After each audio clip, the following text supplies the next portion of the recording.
Imagine you're standing in a crowded room, listening intently to a heated debate. Two sharp-witted individuals go head-to-head, each brandishing facts and logic like finely honed blades. Tension crackles in the air, and every person in that circle, yourself included, feels a subtle pressure to appear clever, well-read, and opinionated.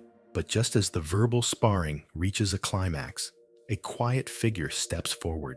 This individual, rather than joining the intellectual battlefield, slips into the role of the fool. They ask naive questions, feign ignorance, and seem almost oblivious to the tension. At first, you dismiss them.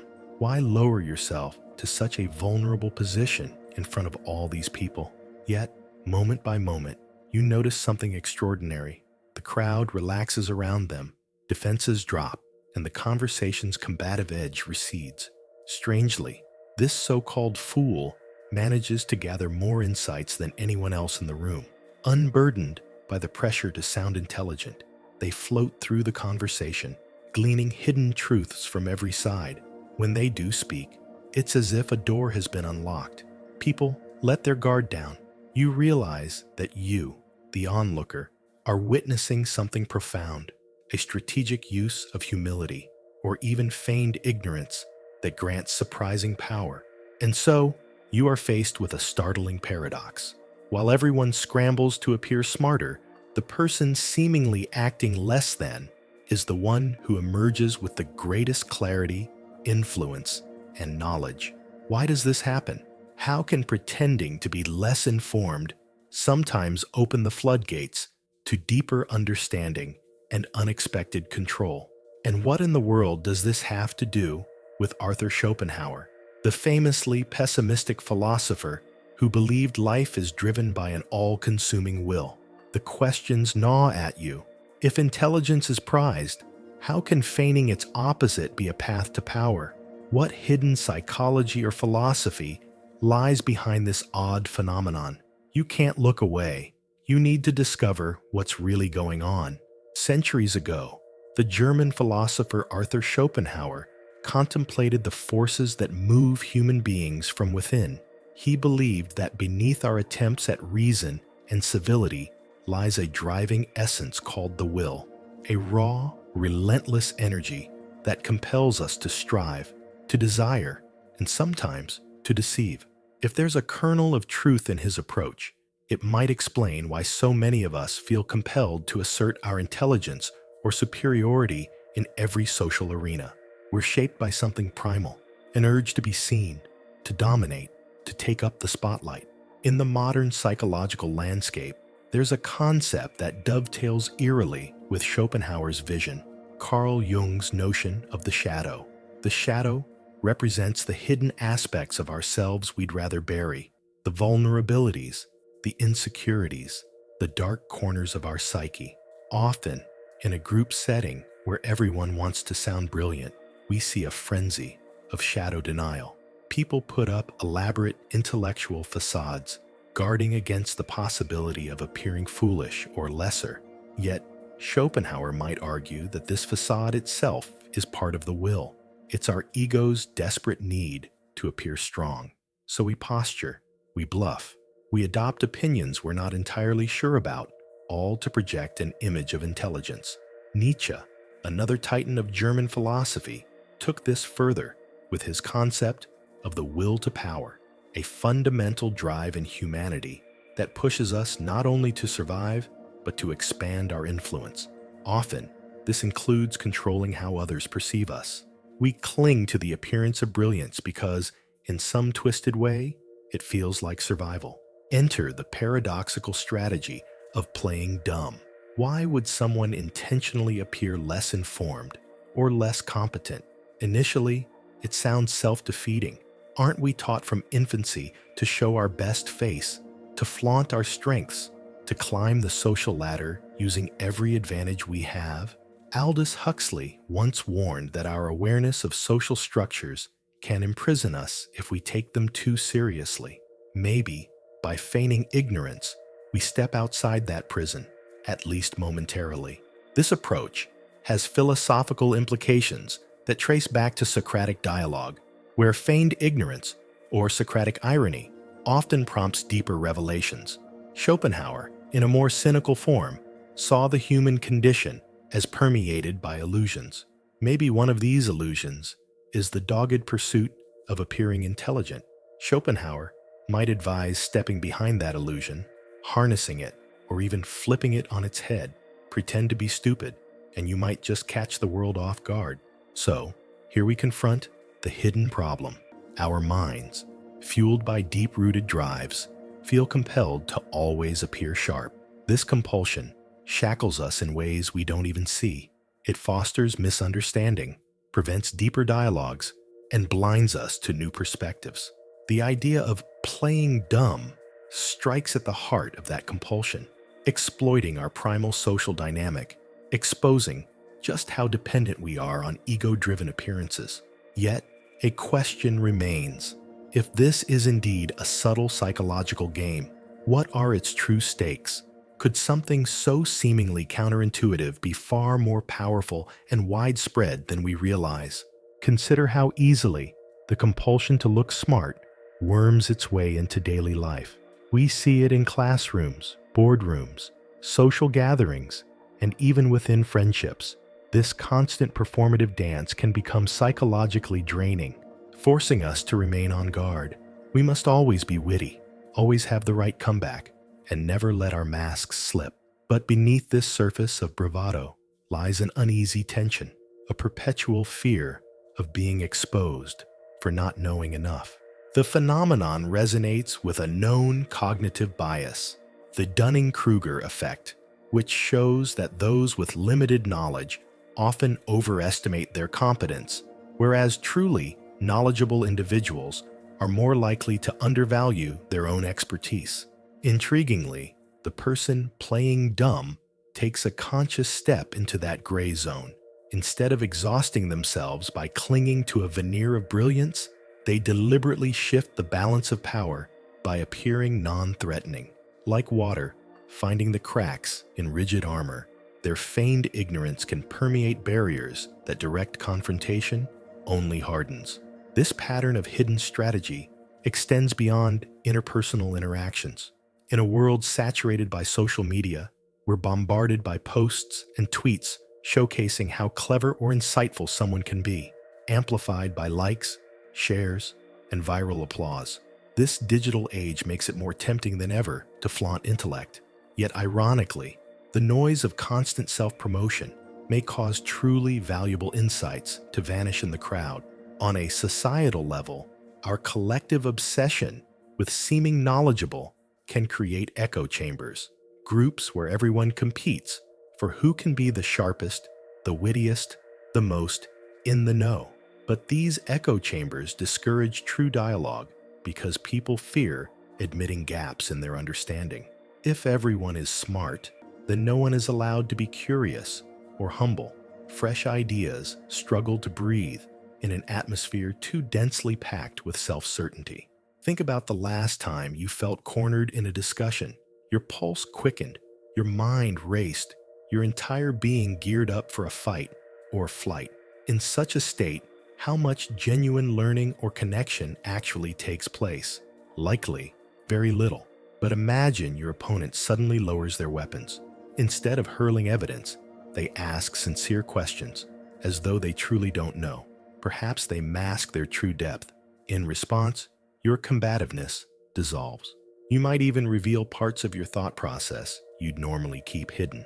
Enter the unseen power of the rebel who decides to play the fool. Instead of straining under the weight of appearing highly informed, this person invites discovery. They might pretend to be clueless, and in doing so, coaxes others into revealing their assumptions, biases, or hidden agendas. The fool can ask the uncomfortable questions. They can unearth truths precisely because nobody is threatened by them, or at least not at first. On a deeper psychological plane, pretending to be less aware or less competent can become a mirror for others to project their hidden arrogance, judgment, or insecurity.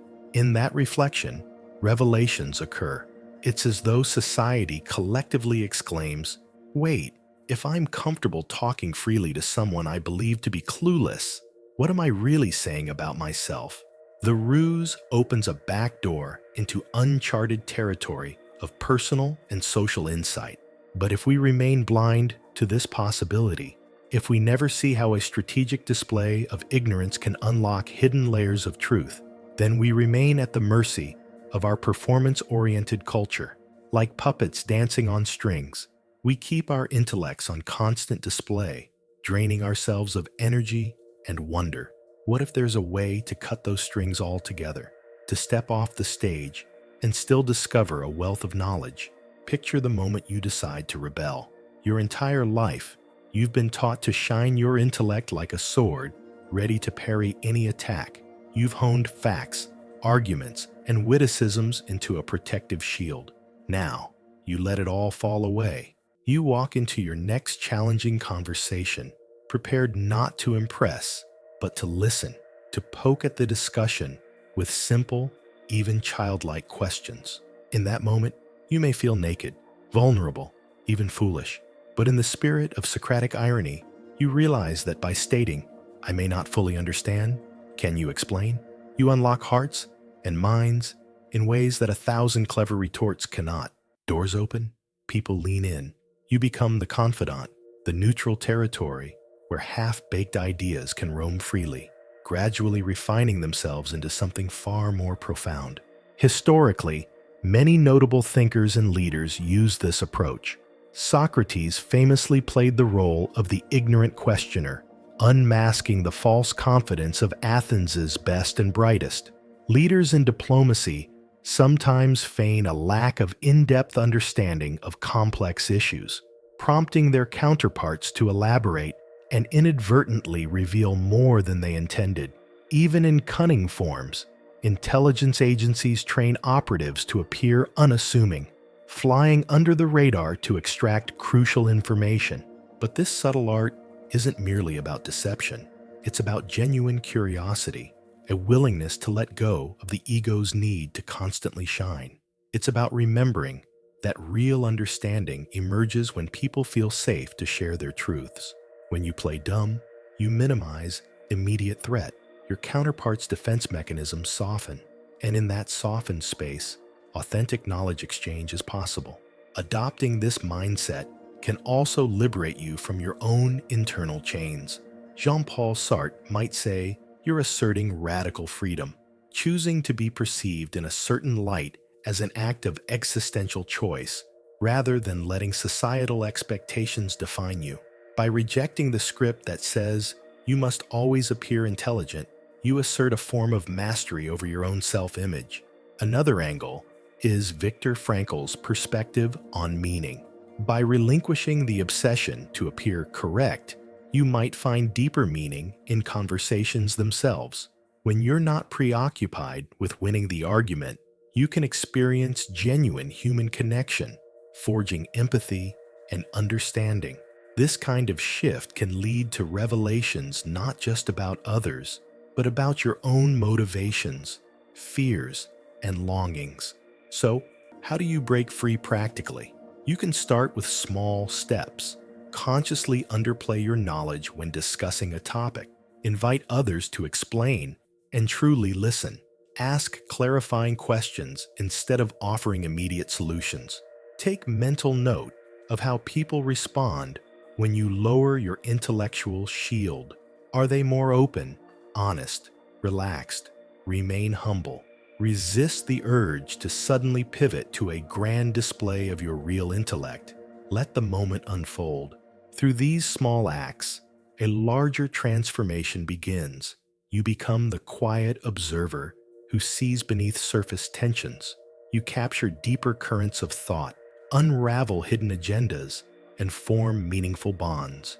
In this rebellion against conventional wisdom, you discover that it's not about playing dumb for manipulation alone. It's about reclaiming a fuller range of engagement with the world, one unburdened by the shackles of constant intellectual performance. Step back now and peer into the depths of this entire strategy. Playing dumb might sound like little more than a social trick, a cunning manipulation. But what if, at its most profound level, It's a gateway to a more authentic existence, one Arthur Schopenhauer himself might have recognized as a method to pierce the veils of ego and will. Here's the final realization. When you abandon the need to appear intelligent, you sideline your ego's incessant demands and open yourself to a more direct perception of truth. You're no longer locked in a tug of war over who's right or who's more clever. Instead, you stand at the vantage point of a neutral observer, absorbing the nuances of a discussion, a relationship, or a societal issue. In this clarity, you see not just what others think, but how they think, how their fears, hopes, and biases shape their perceptions. Schopenhauer believed that most of our conscious life is driven by unseen instincts and desires. If that is so, then pretending to be stupid can act like a mirror, reflecting those hidden drives back at the people you engage with. They reveal themselves more than they realize, sometimes more than they ever would, in a straightforward intellectual duel. And through it all, you remain in a stance of humility, curiosity, and openness. That openness grants you access to insights locked away behind others' pride or anxiety. Perhaps the most astonishing outcome is what this approach does to you. When you let go of the compulsion to prove yourself, your own mind becomes more spacious. You see your reflexive urges to blurt out corrections or show off your knowledge. You observe how your personality contorts itself to maintain an image of smartness, and by simply letting that go, you experience a form of mental freedom, one that's hard to capture when you're obsessively trying to impress. Imagine that sense of release flooding over you. Instead of feeling smaller, by feigning ignorance, you feel more expansive. You realize that playing dumb is actually an active choice. It's not the same as genuinely lacking knowledge or insight. It's the strategic dismantling of the ego's armor so that deeper conversation, learning, and empathy can flourish. In that sense, it's not about dumbing yourself down. Far from it. It's about engaging in a higher order strategy that Schopenhauer might call using the will against itself. You're taking that primal drive for dominance, identity, and validation and flipping it inside out. By appearing to surrender, you often gain a vantage point that yields greater influence and understanding than any show of intellectual force could achieve. As you reflect on this final realization, you might feel a tingling sense of possibility. This isn't just a quirky life hack or a contrarian social ploy. It's a glimpse into a profound psychological and philosophical shift, a way of being that can alter how you learn, how you relate, and how you find meaning in your interactions. Now, the choice is yours. Will you cling to the facade of constant sharpness, or dare to discover the hidden strategy that unfolds when you release that image? The path may initially feel uncomfortable, but on the other side lies a wellspring of insight. As you turn these ideas over in your mind, letting them shape new questions, new interactions, and new possibilities, recognize that perhaps the most underrated power in any conversation isn't the appearance of brilliance, but the willingness to step into the unknown. And, paradoxically, that unknown often reveals more than certainty ever could.